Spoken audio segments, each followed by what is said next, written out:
The crystalline walls of the Zephyrian council chamber gleamed under twin purple suns as Commander Zara stepped forward. Her silver skin caught the light like liquid mercury, and her 4 arms moved with elegant precision. The human delegation stood before her, looking small and fragile in their primitive spacesuits. Captain Jake Morrison removed his helmet, revealing dark hair and determined brown eyes. The other humans behind him remained silent, knowing this moment would decide their planet's fate. "So you are the species that dares request membership in the Galactic Federation?" Zara spoke through her translator device. Her voice carried musical tones that humans could never replicate. Jake nodded firmly. "We are humanity. We seek peaceful cooperation and mutual benefit." The female alien council members exchanged glances. Zara tilted her elongated head, and her crystalline eyes sparkled with amusement. A sound like wind chimes filled the chamber as she began to laugh. Other female delegates joined her. Their laughter created a symphony of melodic sounds. "You tiny creatures think you belong among the stars." Zara wiped moisture from her eyes with one of her lower arms. "Your species has barely left its own solar system. What could you possibly offer the Federation?" Lieutenant Amy Rodriguez stepped forward, her jaw clenched with controlled anger. "We offer innovation, determination, and the willingness to help others." Another council member named Lixa stood up. Her blue-tinted skin shimmered as she moved. "Child, your species lives such short lives you wage wars over resources we consider worthless. Your technology is thousands of years behind ours." Captain Morrison remained calm despite the insults. "We may be young as a species, but we learn quickly. We adapt, we survive against impossible odds. Survive." Zara laughed again. "Your homeworld is a death trap. Violent weather, poisonous creatures, natural disasters that would destroy most civilizations. Yet you call this survival, Doctor." Lisa Park, the expedition scientist, spoke up. "Those challenges made us stronger. They taught us to work together to overcome any obstacle." The alien women continued their mockery. Zara gestured dismissively with 2 of her arms. "The Federation requires members who contribute advanced science, superior military might, or vast resources. You possess none of these things." "We possess something more valuable," Jake said quietly. "And what might that be, little human?" "We never give up." This statement caused another wave of laughter among the council. Lixa shook her head. "Stubbornness is not a virtue in galactic politics. Young species like yours appear every few centuries. Most destroy themselves within a generation." Jake looked directly at Zara. "Give us one chance to prove our worth. One test of our abilities." Zara considered this. Her expression shifted from amusement to curiosity. "Very well, human. Since you amuse me so greatly, I will offer you an impossible challenge." She waved one arm and a holographic display appeared, showing a massive space station surrounded by debris fields and energy storms. "This is Mining Station Omega-7. It was abandoned 3 cycles ago when the Krolik swarm overran it. The station contains enough rare minerals to power a small fleet for decades. Many species have attempted to reclaim it. All have failed." The display zoomed in, showing the station covered with alien creatures that looked like metallic spiders. Each one was the size of a shuttle craft. Their numbers seemed endless. The Krolik reproduce rapidly and adapt to any weapon used against them. They have perfect coordination through a hive mind. They show no mercy and take no prisoners. Lieutenant Rodriguez studied the display. "What exactly are you asking us to do? Reclaim the station?" Zara said simply. "Clear it of all Krolik presence and restore its mining operations. If you succeed, humanity gains Federation membership. If you fail, well, failure means death." Jake felt the weight of responsibility on his shoulders. Behind him stood the hopes of 8 billion humans.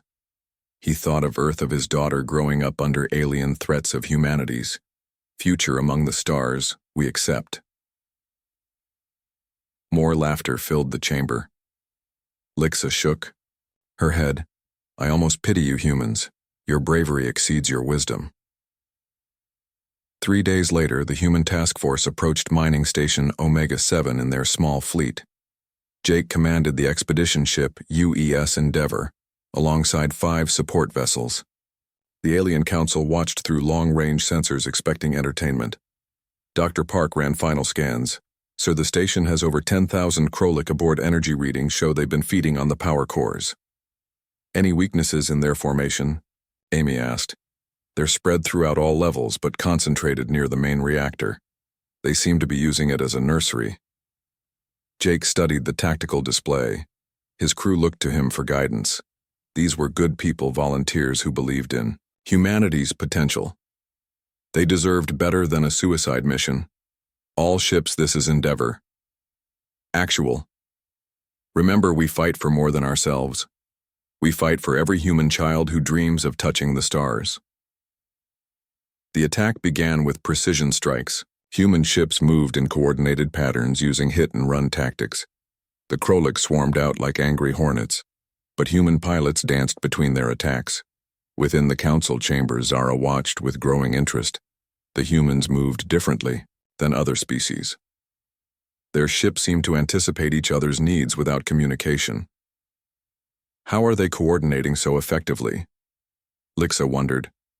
We cannot detect their command signals. On the Endeavor, Jake coordinated the assault through hand, signals, and predetermined tactics humans had learned to work together through countless wars and disasters. They needed no psychic links or quantum communicators. The first boarding parties launched. Dr. Park led a scientific team while Amy commanded Marine squads. They cut through station airlocks as Krolak defenders rushed to meet them. Inside, the station corridors were filled with the sounds of battle. Human weapons adapted quickly to alien defenses. When energy weapons proved ineffective, they switched to kinetic rounds. When those failed, they used explosives. Amy found herself cornered by 3 Krolak warriors. Each creature stood twice her height, with razor-sharp claws and impenetrable armor. She had no ammunition left, and her energy cell was dead, but humans had learned to improvise. She grabbed emergency cutting tools from a maintenance locker. The Krolak charged, expecting easy prey. Instead, they met a whirlwind of determination. Amy used the station's own equipment against them, welding their joints shut and overloading their nervous systems. Meanwhile, Dr. Park made a crucial discovery. The Krolak were not just feeding on energy, they were converting it into new forms of matter. Their hive mind used quantum fluctuations to coordinate across vast distances. "Jake, I think I know how to stop them," she called over the communication system. "They use a central processing node in the reactor chamber. If we can disrupt it, their coordination fails." "Copy that, Lisa, but how do we get to the reactor?" "The entire station is crawling with hostiles." Amy had an idea. "We go through the ventilation system. Humans are smaller than most species. We can access areas they cannot defend." The plan was desperate.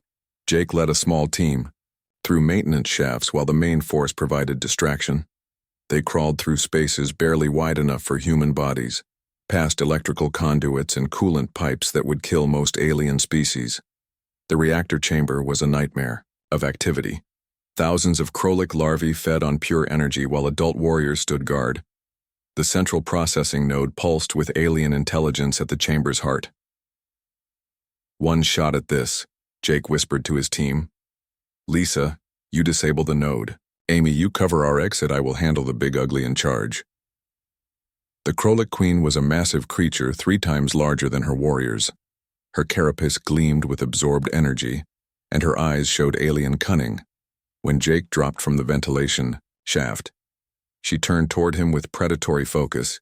Jake carried humanity's most advanced weapon, a plasma rifle designed from captured alien technology. But as he raised it, the Queen moved faster than anything that large should be able to move. Her claws swept the weapon from his hands and sent him flying across the chamber. Other Krolak closed in for the kill. Jake rolled to his feet with only his sidearm and determination. Lisa now would be good. He shouted. Dr. Park worked frantically at the processing node. Her scientific training had prepared her for alien technology, but this was beyond anything she had studied.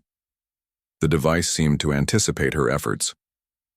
Behind her, Amy held off waves of Krolak warriors. Her ammunition ran low, but she kept fighting.